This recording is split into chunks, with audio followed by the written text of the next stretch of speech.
हरे कृष्णा। शिल प्रभुपाद की जय। शिल प्रभुपाद जी की 125वीं व्यास उत्सव पर गुरु गौरांग की प्रसन्नता हेतु भावांजलि समर्पयामि प्रस्तुत कर रही है शिल प्रभुपाद जी के दिव्य प्रवचन। यह प्रवचन शिल प्रभुपाद जी ने लंदन में 11 अगस्त 1971 पर दिया। इस प्रवचन का विषय था सबसे प्रेम करने की कला। वेदांत के अनुसार प्रत्येक जीव आनंदमय है। जीव का स्वभाव आनंदमय सुखी रहकर सदैव प्रसन्नता का अनुभव करना है, किंतु हमारी भौतिक परिस्थिति में हमें विपरीत अनुभव होता है। न आनंद, न ज्ञान और न ही शाश्वतता।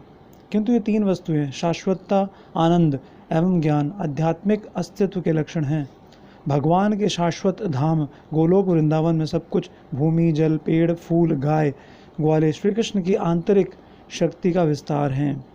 इसका अर्थ है कि वे स्वयं श्री कृष्ण ही हैं। श्री कृष्ण ने इसका प्रकटीकरण तब किया जब ब्रह्मा जी ने श्री कृष्ण की परीक्षा लेने के लिए उनकी गायों, बछड़ों एवं ग्वाल बालों को चुराया था। श्री कृष्ण ने तुरंत ही स्वयं को वैसे ही दिखने वाले एवं व्यवहार करने वाले गायों, बछड़ों एवं ग्वाल बालों में विस्तारित किया था। श्री कृष्ण की शक्ति द्वारा आध्यात्मिक जगत में सभी प्रकार की विविधता है। भौतिक जगत की विविधता श्री कृष्ण की भौतिक शक्ति का विस्तार है और आध्यात्मिक जगत में विविधता श्री कृष्ण की आध्यात्मिक शक्ति का विस्तार है। निज रूप, स्वयं का रूप, गोलोके निवसती, वे गोलोक वृंदावन के शाश्वत निवासी हैं। अखिलात भूतो, किंतु सभी स्थान पर भी हैं। यद्यपि वे अपने धाम गोलोक वृंदावन में हैं, श्री कृष्ण स्वयं का विस्तार कर सकते हैं। वे स्वयं को भौतिक जगत में कहीं पर भी विस्तारित कर सकते हैं, क्योंकि भौतिक शक्ति उन्हीं की शक्ति है। यहाँ मंदिर में श्री कृष्ण एवं वही राधा कृष्ण हैं जो गोलोक वृंदावन में हैं। हमारी सेवाओं को स्वीकार करने के लिए अर्चा विग्रह भगवान का ही विस्तार है। अर्चा विग्रह हमारी सेवाएं स्वीकार करते हैं। मैं यह उदाहरण अनेक बार दिया है। आपके दरवाजे के सामने एक डाक का डिब्बा है। यद्यपि वह दिखने में छोटा लगता है, यह डाकघर से अभिन्न है। आप अपने पत्र को इस छोटे से डिब्बे में डालते हैं और यह हज़ारों मील दूर चला जाता है। इसलिए डाक का डिब्बा डाकघर ही है। इसी प्रकार जब आप अर्चा विग्रह की सेवा करते हैं, यह बिल्कुल वैसा ही है जैसे आप डाक के डिब्बे में अपने पत्र डालते हैं। आपकी सेवा श्री कृष्ण के द्वारा स्वीकार की जा रही है। ऐसा मत सोचिए कि आप किसी गुड़िया की सेवा कर रहे हैं। नहीं, जिस प्रकार डाकघर ने कृपा पूर्वक आपके घर के बाहर डिब्बा लगाया है, श्री कृष्ण यद्यपि गोलोक वृंदावन में रहते हैं, हमारी नम्र सेवाओं को स्वीकार करने के लिए वे स्वयं को अर्चा विग्रह के रूप में विस्तार करते हैं। कभी ऐसा मत सोचिए कि मंदिर में अर्चा विग्रह मात्र पत्थर या पीतल या लकड़ी के बने हैं। सब कुछ श्री कृष्ण ही हैं, क्योंकि सब कुछ श्री कृष्ण की ही शक्ति है। भगवद गीता 7.4 में कहा गया है, भूमिरापनरो वायु खम मनो बुद्धिरेव च अहंकारित्ययं में भिन्ना प्रकृतिरष्टधा। पृथ्वी, जल, अग्नि, वायु, आकाश, मन, बुद्धि तथा अहंकार, ये 8 प्रकार से विभक्त मेरी भिन्न अपरा प्रकृतियाँ हैं। सब कुछ श्री कृष्ण की ही शक्ति है और श्री कृष्ण किसी से प्रकट होकर आपकी सेवाएं स्वीकार कर सकते हैं।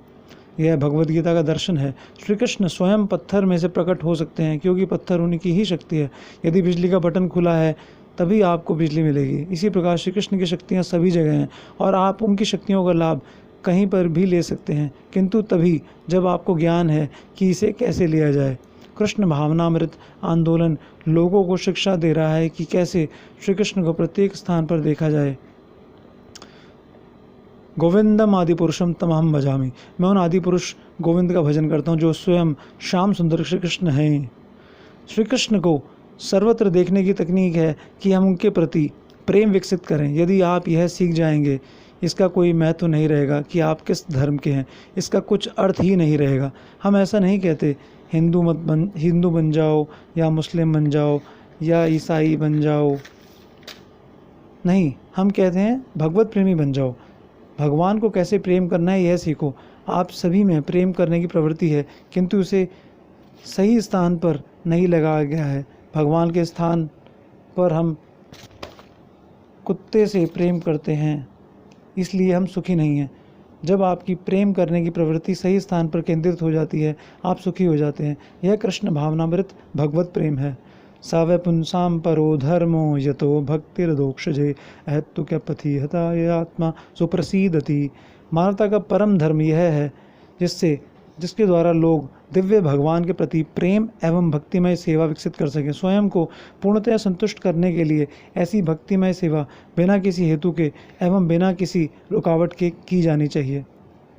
यदि आप सुख चाहते हैं, आपको अवश्य ही भगवान से कैसे प्रेम करना है सीखना होगा। आप अनेक लोगों से प्रेम करने का प्रयास कर रहे हैं किंतु निराश हो रहे हैं।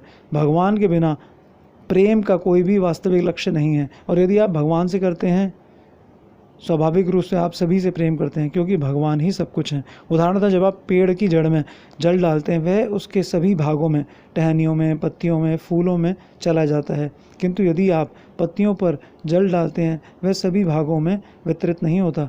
समाज कल्याण एवं परोपकार के अनेक कार्य करने पर भी लोग दुखी हैं। क्यों? क्योंकि उनके द्वारा किए गए परोपकार के कार्य जड़ पर नहीं अपितु पत्तियों पर पानी डालने के समान है। वास्तविक प्रेम का रहस्य क्या है? कृष्ण भावनामृत आंदोलन में हमें सीखना है कि कैसे हम श्री कृष्ण से प्रेम करें, कैसे अपने देश, अपने समाज, अपने मित्र और बाकी सब कुछ से प्रेम करें। किंतु श्री कृष्ण को प्रेम किए बिना आप वास्तव में किसी से भी प्रेम नहीं कर सकते। रहस्य श्री कृष्ण से प्रेम करना है। क्योंकि मैं श्री कृष्ण से प्रेम करता हूँ इसलिए आपके देश में आया हूँ, अन्यथा मेरा आपके देश में आने का कोई भी कारण नहीं था। हम इस कृष्ण भावनामृत का प्रचार इसलिए कर रहे हैं क्योंकि हम सभी से प्रेम करते हैं।